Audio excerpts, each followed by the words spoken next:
Bonjour, maintenant, fait papillon à devenir.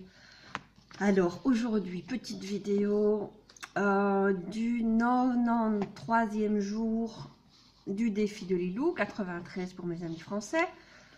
Et le thème du jour, c'est une donation en famille. Si vous ne pouvez pas faire de grandes choses, faites de petites choses de façon grandiose, de Napoléon Hill. Et donc, ce qui est demandé aujourd'hui, c'est prenez un temps en famille, en couple ou entre amis pour échanger sur une donation à faire en faveur d'une cause qui vous est chère. Encore une fois, savoir donner de bon cœur est bon pour vous et pour ceux qui reçoivent. Donc, discutez avec vos enfants de ce qui les touche. Faites-les participer à la recherche d'une cause qui est proche de chez vous ou pas. Ce qui est important, c'est de prendre le temps d'être dans la joie, de contribuer à quelque chose, discuter du montant, de la périodicité du don, éventuellement changer de bénéficiaire pour satisfaire chacun. Quand vous recevez des nouvelles, des remerciements, prenez le temps de les partager afin de bien sentir à quoi contribue cet argent. Proposez à vos enfants d'y contribuer aussi avec leurs sous, même pour un montant symbolique. Répétez ces moments et regardez dans quelle énergie cela se fait, comment chacun se sent à l'issue de ces moments de contribution à la vie.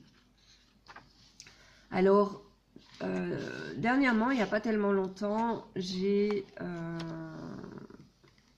trouvé une fondation. Enfin, on m'a renseigné une fondation, c'était Sébastien Knight qui donnait l'information pour son anniversaire, et donc de faire un don à une association qui crée des puits et fait, voilà. Et les dons sont à 100% pour ce qui est, voilà, il n'y a pas de, voilà, comme certaines fondations où en final, il y a 5% de votre don qui va réellement à ce qui est nécessaire. Donc, je trouvais ça intéressant et parce que mon projet à long terme est justement de faire des dons ou de faire en tout cas le nécessaire pour justement créer des puits et des écoles dans, voilà, dans tous les pays qui en ont besoin. Donc c'est l'Afrique, l'Asie, l'Amérique du Sud. Et donc voilà, quand j'ai eu cette proposition, enfin cette information, j'ai trouvé ça super intéressant. Et même si j'ai peu de moyens, j'ai décidé de déjà y contribuer. Et donc, voilà, j'ai commencé déjà à le faire en me disant, bah oui, ça c'est juste, quoi. C'est ce qui vibre pour moi et c'est ce qui est intéressant, enfin, ce qui me plaît. Et donc, j'ai envie d'y contribuer et de faire ça. Donc, voilà. Maintenant, il y a plein d'endroits et de choses qui font... voilà. Si vous avez des associations pour lesquelles vous contribuez ou que vous connaissez, n'hésitez pas à les partager. Peut-être que ça peut intéresser d'autres personnes aussi. Donc voilà, alors aujourd'hui je suis en partance pour ma semaine de vacances. Donc on va tirer une petite carte pour cette semaine. Donc une petite lettre hébraïque pour cette semaine. Je sais qu'elle s'annonce waouh, parce que nous avons notre nouvelle lune demain. Waouh, elle est très très jolie et c'est assorti de mon bracelet. Donc c'est Beth. Le numéro 2. Alors, ça va être un petit peu long sûrement parce que ces lettres-là, il y a toujours beaucoup de discussions. Alors, la demeure éternelle. La maison, le bleu, azur et or. Magnifique. C'est vraiment tout à fait mon bracelet qui est un petit peu bloquant. Alors, la notion clé, c'est la maison, revenir chez soi. Tiens donc. L'action de bénir, la trame de la création, les arcades du temps, les noces mystiques. Donc, je vous pose le temps que je lise. Objet de toutes les quêtes, splendeur de toutes les splendeurs, quel que soit le nom qu'on lui donne, Beth est la maison originelle, le berceau de notre âme. Elle est la substance même de la mère divine, la trame qui soutient les univers et les mondes. Elle est aujourd'hui la terre nouvelle, la demeure de l'homme nouveau. Dans la présence, nous sommes chez nous sur cette planète, dans un corps physique en parfaite harmonie avec le corps de lumière. Beth et le tirage, dans le tirage, nous transmet un magnifique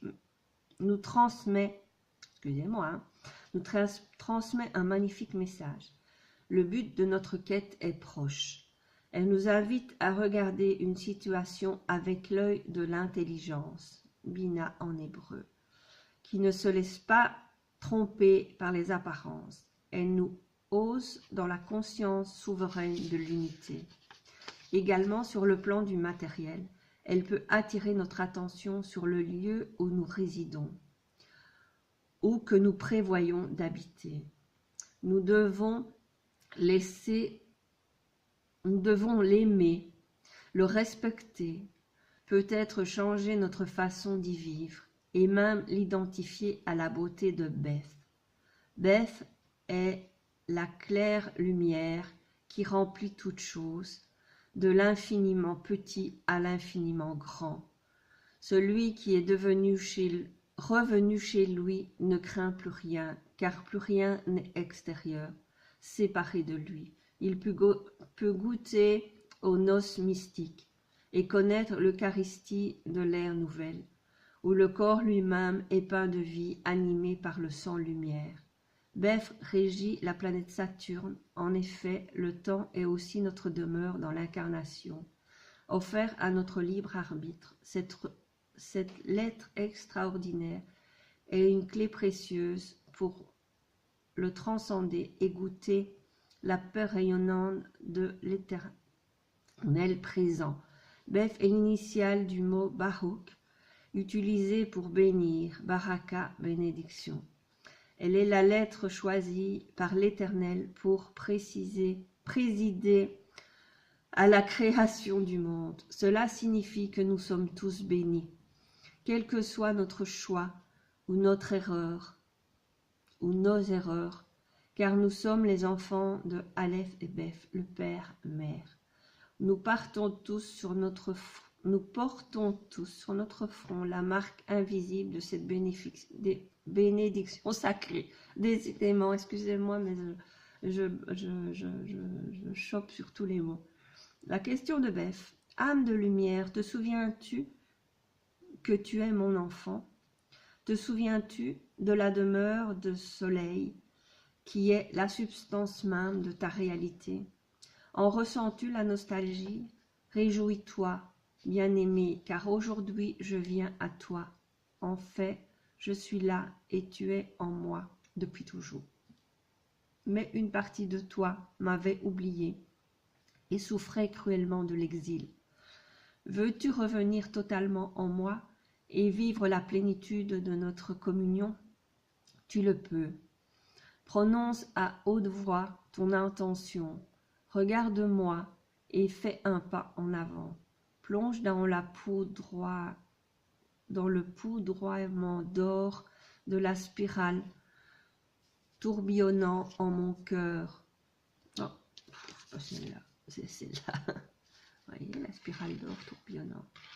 Magnifique. Plonge dans le poudroiement d'or de la spirale tourbillonnante en mon cœur, dans mon rayonnement bleu-azur de l'infini de mon ciel. Je suis là, écoute ma voix qui te parle au creux de la terre vivante. Je suis dans la nature généreuse, mais aussi dans les bétons des villes. Je suis l'endroit où tu habites, aime-le, qu'il soit un palais ou une humble chambre transitoire. Appelle ma lumière en lui, afin que je le remplisse. Respecte-le et souviens-toi que tu es en moi. Partout tu es chez toi. Ne t'attache pas à un lieu déterminé, ne t'attache à rien ni personne. Laisse mon amour te remplir et déborder de ta coupe. La terre, l'univers entier est ta demeure. Ô mon enfant, uni à moi, tu es libre. Dans la danse d'amour du temps et de l'espace, les limites s'effacent et révèlent l'éternité de ton être. Bon, ben voilà tout un programme pour cette carte. Donc le numéro 2. Superbe. Et voilà, donc pour cette semaine, vu que je ne vous tirerai pas de cartes cette semaine, voilà pour nous. Alors, que vous dire de plus? Ben voilà, on se prépare, on va partir et on vous emmène en balade cette semaine. Donc j'espère vous montrer de beaux endroits, je ne sais pas, découvertes, hein, comme d'habitude. Et je voulais aussi vous partager, quelqu'un m'a dit il y a quelques jours, m'a parlé voilà, d'un guérisseur, je vais dire comme ça, donc il travaille d'une certaine manière, enfin il a une certaine technique de guérison, et il fait vraiment des miracles. Et il dit que nous devons nous dire je suis un miracle 100 fois par jour. C'est pour ça que j'ai ressorti mes petits bracelets, mes perles et mes malas. Ce sont des malas, donc des bracelets de prière indiens. Et donc, parce que on peut, voilà, on a un repère et on peut compter. Voilà. Ici, il y en a 21. Donc, pour le dire 100 fois, je dois le faire 5 fois. Je dois le faire 5 fois. J'ai un autre, je vous le montrerai demain peut-être, si je l'ai mis pour le mettre dans la voiture, qui lui a 54 grains. Parce qu'en fait, en Inde, c'est les 108 noms. Et donc, on récite 108 fois. Et donc, du coup, ben voilà, ça fait... Bon, là, celui-là, en le faisant 2 fois, j'ai récité 2 fois, enfin, mais sans je suis un miracle. Et donc, j'essaye d'y penser chaque jour et j'ai pris ces petits bracelets pour justement y repenser également et le réciter régulièrement. Je suis un miracle. Je trouvais ça magnifique et très fort de s'imprégner de ça, du fait que nous sommes des miracles. Donc voilà, je voulais partager ça avec vous, si ça vous dit, si ça vous intéresse de le faire. Donc ben voilà, c'est partagé. Donc mes jolis miracles, je vous souhaite un excellent dimanche ensoleillé avec un magnifique ciel bleu. Je suis sûre que nous allons passer une semaine magnifique. Et donc, voilà, on part avec le soleil et le soleil dans les cœurs de toute façon. Je vous embrasse, je vous retrouve demain pour d'autres aventures.